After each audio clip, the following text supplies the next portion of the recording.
Hello and welcome back to Tidbit of Torah. Just a few days ago, my daughter came home from a swim lesson that got canceled early. And so we had a whole extra hour of our lives. And we went outside into the backyard, we swung on the swings, we played in the sandbox, and most importantly, we just were. We didn't really do anything. We just spent time as a family. We were nourished by laughter, by nature, and by being. We had a sort of Shabbat for that hour on that Wednesday afternoon, and we needed it so much, my children and my husband and I. And that's why I appreciate so much that in Judaism, we have a system of pauses built into our calendars. Every 7 days, we have an opportunity to stop, to pause on Shabbat. Every 7 years, we have a Shemitah year, an opportunity to let the land lie fallow, to re-nourish itself, while we can also think about a sabbatical opportunity, a restart, a re-nourishment, a pause in our own professional or personal lives.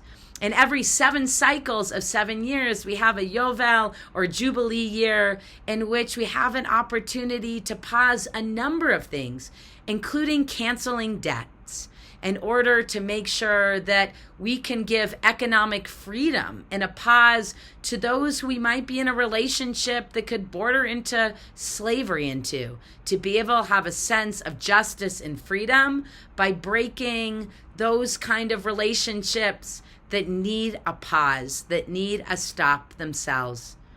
In this week's Torah portion, we learn about the mitzvah of those pauses.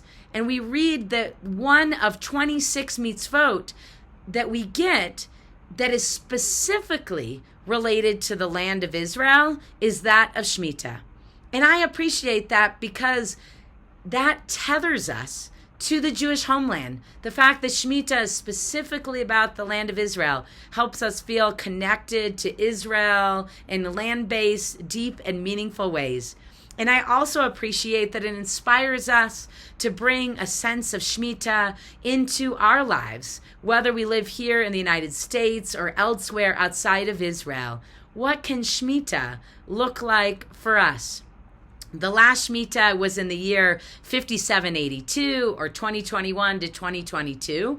So we have a few more years before the next official Shemitah year is coming.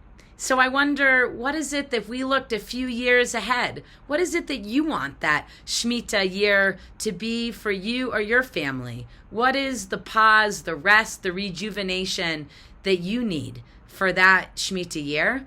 And what are the meaningful pauses that you can find every day, every week, or every month of your lives now? Because while we have a tendency to fill every pause in our lives, one of the things that this mitzvah gives us an opportunity to do is to not fill, but to be fulfilled.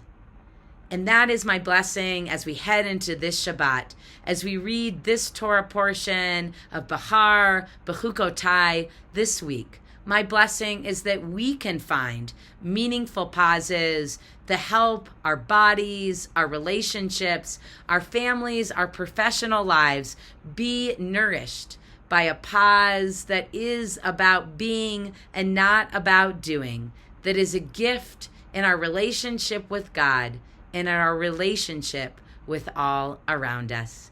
Shabbat Shalom. Happy pausing.